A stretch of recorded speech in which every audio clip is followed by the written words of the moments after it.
Let me begin by saying I hope you're all safe and staying at home and taking care of yourself and your families.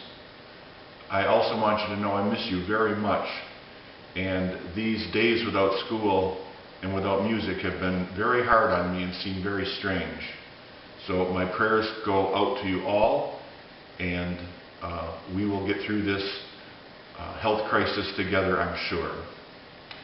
Now on to the business at hand.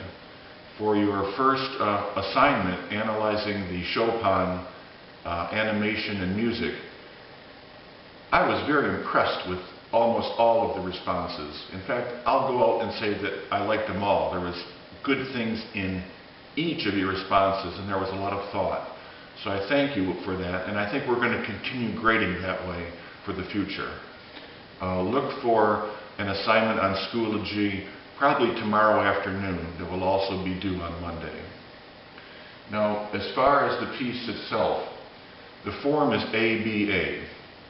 And it used to be that when I was studying music or studying piano, I used to play this piece quite a bit. I'll play a little bit for you now.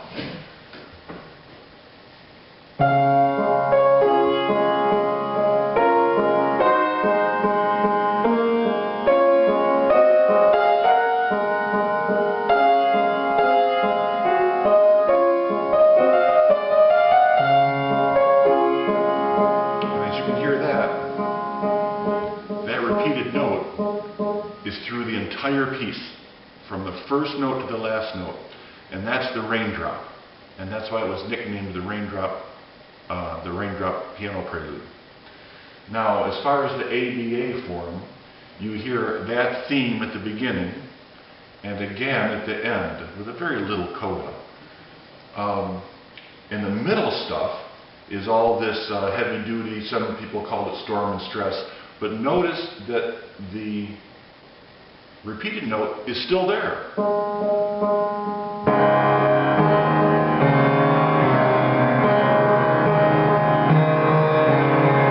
a whole bunch of that heavy stuff. Some of you described it as a thunderstorm. I liked that. And that's the B section that comes in the middle. So the form is ABA.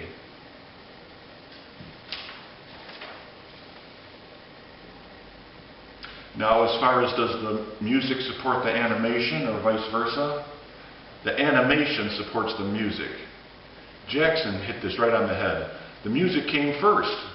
The music was written in the 19th century, and it was animated 100 years after that. And so the animation was put in place to support the music that was already there. You could argue that they sort of support each other, but I think the strongest answer is the animation supports the music. There were a couple other interesting comments. Chloe said she could analyze it better if she could see the sheet music. Very good, very good. And many people talked about the emotion of the music. No wonder. Chopin is writing right in the middle of the Romantic period.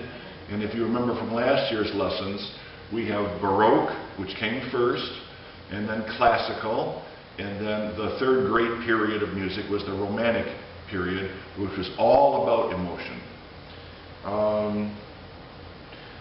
Avery made a nice comment that the animation helped her define the form. Maybe she couldn't figure out that it was ABA, except that she saw the pictures, and that's what firmed it up for her. So overall, class, very good lesson. And I believe somebody said Chopin wrote a lot of short pieces. That is true. I'll see if I can play a shorty for you now. It's a very familiar melody. But he wrote some giant piano pieces, and everything he wrote was for piano.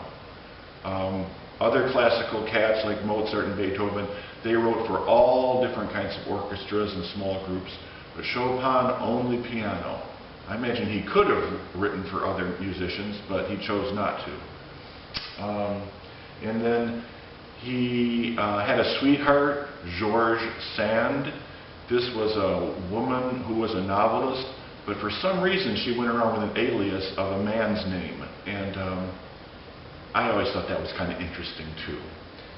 In fact, I think I saw somewhere she actually went in disguise as a man, but I don't know why.